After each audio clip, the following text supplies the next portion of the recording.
คุณกำลังนั่งรอคอยคนที่คุณรักเดินทางมาหา คุณเตรียมรอยยิ้ม เตรียมคำทักทาย และเฝ้ารอวินาทีที่จะได้พบหน้ากัน แต่จู่ๆข่าวร้ายก็พุ่งชนคุณอย่างจัง คนที่คุณรักประสบอุบัติเหตุร้ายแรง สมองของคุณเริ่มสับสน หัวใจเต้นแรง ความหวังเริ่มริบหรี่ แต่แล้วโทรศัพท์ในมือของคุณก็ดังขึ้น หน้าจอแสดงชื่อของเขา คนที่คุณเพิ่งรู้ว่าอยู่ในซากอุบัติเหตุนั้น คุณรีบกดรับสายด้วยมือที่สั่นเทา แต่สิ่งที่คุณได้ยินกลับมีเพียงเสียงซ่าและความเงียบงัน คุณอาจจะคิดว่าเขากำลังบาดเจ็บ เขากำลังขอความช่วยเหลือ แต่ถ้าผมบอกคุณว่าในวินาทีที่สายนั้นโทรเข้ามา เขาสิ้นลมหายใจไปนานแล้วล่ะครับ นี่ไม่ใช่พล็อตหนังระทึกขวัญ แต่มันคือเหตุการณ์จริงที่เกิดขึ้นในปี 2008 เรื่องราวที่เป็นดั่งฝันร้าย ผสมผสานกับปริศนาลี้ลับทางเทคโนโลยีที่ยังไม่มีใครไขกระจ่างได้จนถึงทุกวันนี้ ย้อนกลับไปในวันที่ 12 กันยายน 2008 ชาร์ลส์ เบ็กพนักงานสายการบินเดลต้าแอร์ไลน์วัย 49 ปี จากซอลต์เลคซิตี้ เขากำลังเดินทางด้วยความหวังเต็มเปี่ยม เป้าหมายของเขาคือแคลิฟอร์เนียเพื่อไปสัมภาษณ์งาน และเตรียมย้ายไปใช้ชีวิตร่วมกับแอนเดรีย แคทส์คู่หมั่นของเขา ทุกอย่างดูเหมือนจะเป็นจุดเริ่มต้นของชีวิตคู่ที่สมบูรณ์แบบ แอนเดรียขับรถไปรอรับเขาที่สถานีรถไฟมัวพาร์คด้วยหัวใจที่พองโต แต่แล้วเวลาประมาณ 16:22 นาที สิ่งที่ไม่มีใครคาดคิดก็เกิดขึ้น รถไฟโดยสารเมโทรลิงค์ที่ชาร์ลส์นั่งมา พุ่งชนประสานงากับรถไฟบรรทุกสินค้าของยูเนียนแปซิฟิกอย่างรุนแรงในย่านแชตสเวิร์ธ ลอสแอนเจลิส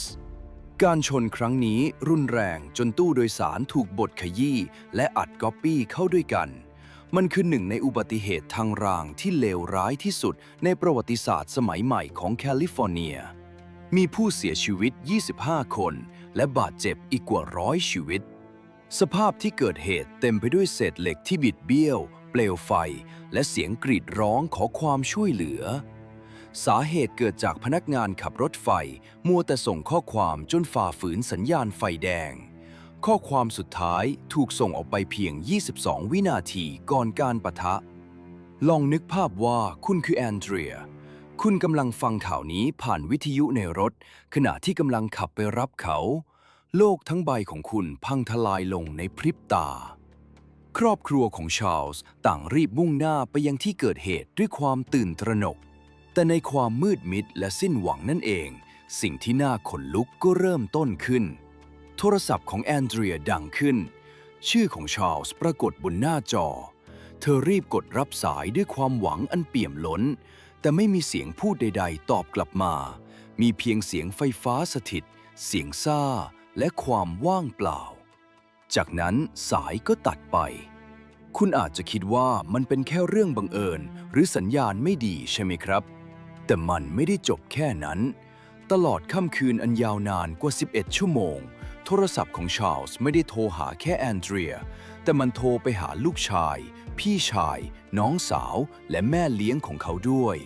รวมทั้งหมดราวๆ 35 ครั้ง ทุกครั้งที่ครอบครัวกดรับสาย สิ่งที่พวกเขาได้ยินคือเสียงซ่าแบบเดิม และเมื่อพวกเขาพยายามโทรกลับ สายก็ถูกโอนเข้าสู่ระบบฝากข้อความเสียงทันที ไม่มีการทิ้งข้อความเสียงไว้ ไม่มีคำพูดใดๆ หลุดรอดออกมา สมองของคุณคงกำลังบอกว่าเขายังมีชีวิตอยู่ใช่ไหมครับ ครอบครัวของเขาก็เชื่อแบบนั้น พวกเขาเชื่ออย่างหมดหัวใจว่าชาร์ลส์ติดอยู่ใต้ซากรถไฟ และกำลังใช้โทรศัพท์เพื่อบอกให้รู้ว่าเขายังรอด แอนเดรียถึงกับพูดใส่โทรศัพท์ไปว่า ทนหน่อยนะที่รัก เรากำลังจะพาคุณออกมา มันเป็นฟางเส้นสุดท้ายที่หล่อเลี้ยงความหวังของทุกคนในคืนนั้น สัญญาณโทรศัพท์ที่ดังขึ้นซ้ำๆไม่ได้สร้างแค่ความหวัง แต่มันยังกลายเป็นเบาะแสสำคัญ ทีมกู้ภัยใช้สัญญาณจากโทรศัพท์ของชาร์ลส์เพื่อตีกรอบค้นหาตำแหน่งของเขาในกองซากเหล็กขนาดมหึมา พวกเขาทำงานแข่งกับเวลา ขุดค้นลงไปในเศษซากความพินาศ จนกระทั่งเวลาประมาณตี 4ราว11 ชั่วโมงหลังเกิดเหตุ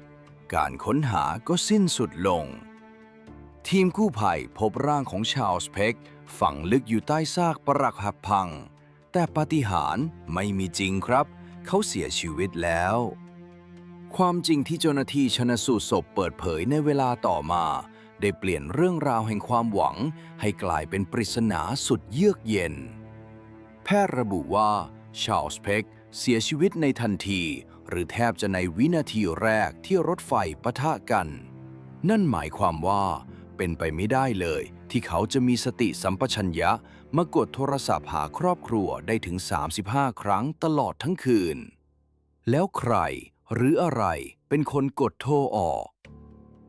สิ่งที่ทำให้เรื่องนี้น่าขนลุกยิ่งขึ้นไปอีกคือสายโทรเข้าทั้งหมดหยุดลงในช่วงเวลาสั้นๆก่อนที่ร่างของเขาจะถูกค้นพบราวกับว่าภารกิจในการนำทางคนมาพบร่างของเขาได้เสร็จสิ้นลงแล้วสมองของคุณอาจจะกำลังประมวลผลหาเหตุผลทางวิทยาศาสตร์มารองรับใช่ไหมครับหลายคนบนโลกออนไลน์ต่างพยายามหาคำตอบบางคนตั้งทฤษฎีว่า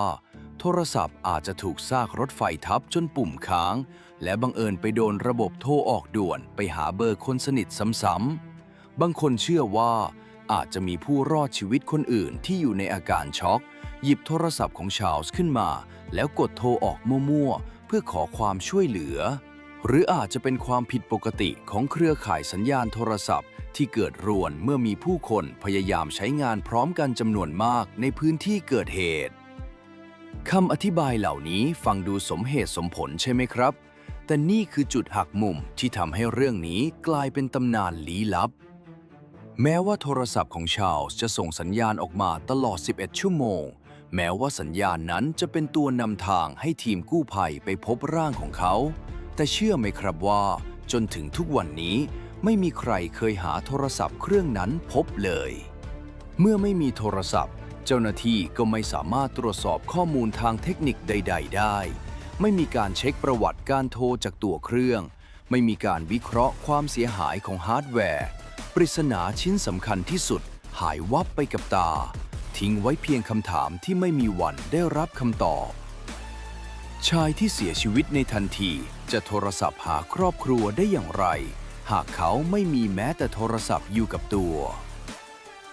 สำหรับบางคนนี่อาจเป็นแค่เรื่องขัดข้องทางเทคโนโลยีที่อธิบายไม่ได้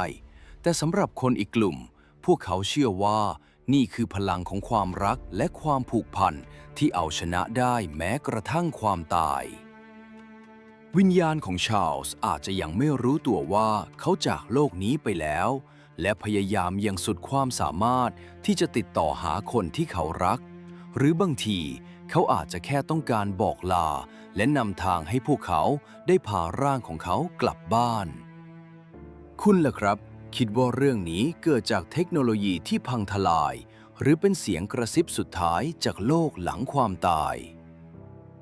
บางทีสมองของเราอาจจะยังไม่พร้อมรับรู้ความจริงทั้งหมดที่ซ่อนอยู่ในจักรวาลนี้ไว้พบกันใหม่ในเรื่องราวปริศนาครั้งต่อไปสวัสดีครับ